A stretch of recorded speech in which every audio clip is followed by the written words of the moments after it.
Administrative capabilities inside of CIP give you the option to build rules for both the description field and the part type field. So what this means is, let's take a look at a part. So we can see in this part, the description field has a string with comma delimiters. This part has a description string separated by comma as the delimiter. And we can see how this description string has been constructed. So with building rules, you have the capability of altering this.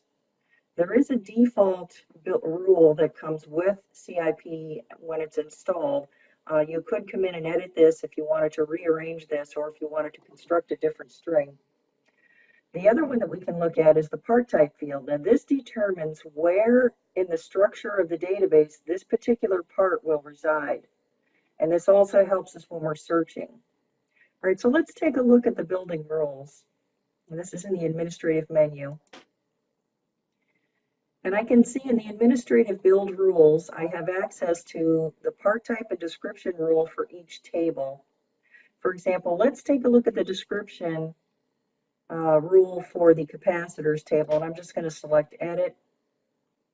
And when you see how this rule gets built, you can apply or limit this to the table. You can apply this to either the description or part type. In this case, it's description.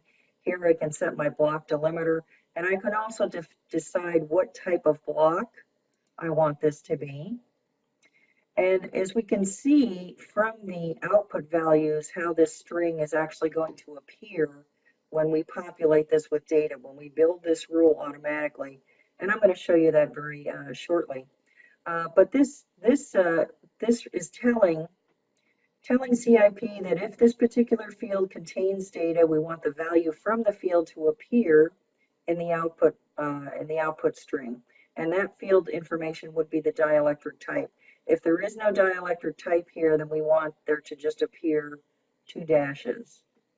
And so you can go down this rule and you can see how this rule has been built. So it's dielectric type followed by package, followed by the value, followed by the tolerance, rated voltage, and package size. Okay, this is the description field. Let's take a look at the part type field for capacitors. Once again, the part type determines where in the database structure this particular part will reside. So I can also see that we've set this up with a table field to apply to with a block delimiter of a backslash.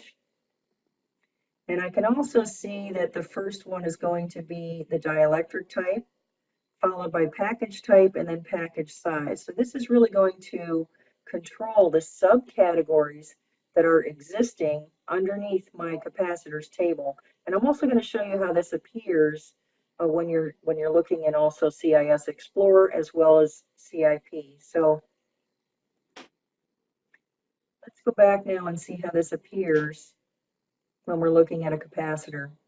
So I can see the description string that's getting built here, and also the part type. Now the way that you actually build one of these, either or, is, so let me go into a part for an example. If you have editing capabilities and you have the permissions to develop part type and description, you will have access to do this when you go into the edit mode for any part that you're working on. As we can see, this particular part has no description yet, and it does not have an assigned part type.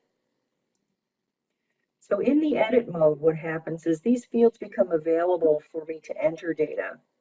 But also, because I've set a rule for my description field, I can automatically build this. The way that this acts is it will extract the data from other existing fields in the format that I have decided that I want it to appear.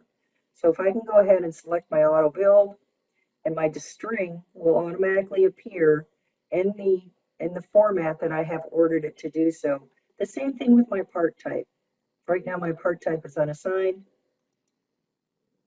and I can automatically build my part type. This gives you the ability to create very consistent description string and part types, which are essential for searching.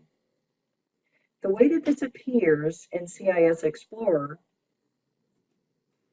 is, of course, this is my part type field. I can see the subcategory where this part resides within the database structure, and I can also see the description string that applies to this particular part.